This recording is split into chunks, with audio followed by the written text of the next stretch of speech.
election? No, they do not change my mind. I've been very consistent in terms of the lifespan of this government. Local election results do not correlate with general election results. We know that. They can help in terms of bringing new candidates forward. They can create a platform and a basis. But I believe the challenge for this government now is to produce an effective budget. It's the next big major issue facing us.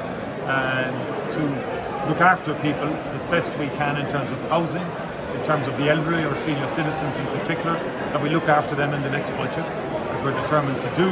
That we maintain the full employment we have in this country and the economic model that we have, and then we make provision for infrastructure, both major infrastructure, but also, as we learned from this local election campaign, the need to do the pavements, the routine bread and butter work that was quite evident in some of the housing estates we could do better on in terms of pavements and the very basics of that are important to people. An October election before or after the budget? No, but you see, that's not possible, Pascal, because you have to do a Finance Act and you have to do a Social Welfare Act. And I believe in ordered government. I'm not a person who believes in. Time on it for us, I said we're going to go full term, and the full term is February, March next year, and that's always been my position. Only as late as last week, I and myself and the Green Party said the exact same thing.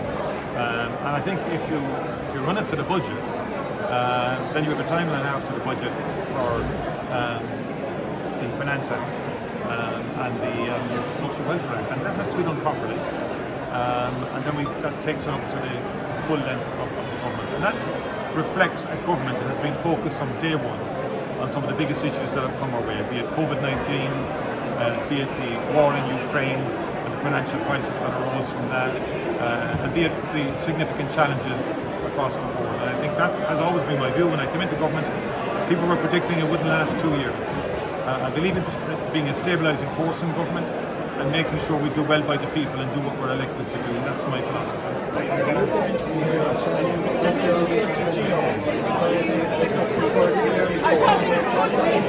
They're tallies at the moment, but clearly Fianna Fáil is doing far better than predicted. And the idea that Fianna Fáil would be coming in a distant third is completely disproven. And you know, I've been looking at opinion polls now for the last 3 years. This internet panel polling having Fianna Fáil at 14 and 15%, but clearly Fianna Fáil will be well ahead of that, will be over 20% by the time all of these counts are collated and put together. And I think we put up a very robust performance, and we're holding our own compared to our performance in the general election of 2020. We've had a great result here in Cork so far, it seems, from the tallies, although an awful lot will be determined by the transfers and by the later counts, and I think this will go well into the early morning. So we're in contest here now for an additional seat in South West, for example, but that won't be determined, if we're honest, until the early hours of the morning. But we're very, very competitive in that ward. 3 outstanding performances. I want to pay tribute to our outgoing councillors who've worked very hard across the country and who have enabled us to put up a resilient and robust performance in this election. And I pay tribute to Jack Chambers as the National Director of Elections for the work that he's put in. Tremendous, comprehensive approach by Jack as Director of Elections, and that clearly has yielded results. It looks like on the European front that we will gain at least one seat tomorrow in Midlands North West for the first time in 15 years.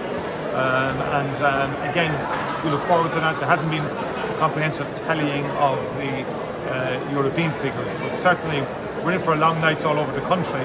But what I've also been interested in is the number of newer candidates and younger candidates who are coming through for the party as well, which augurs well for the future, particularly general elections of the future. And I think we're in a good position for the next general election now as a result of these results. I mean, if you look at County Clare, quite an extraordinary performance there in Ennis and Kilgulch. Kilkenny likewise, very strong performances. But it will vary, and there'll be ups and there'll be downs and pluses and minuses. But overall, if you were to take all of the predictions, Fianna Fáil are well up there, will be a major competitive force in local authority government for the next 5 years, contrary to what many commentators and people were predicting for quite a long time.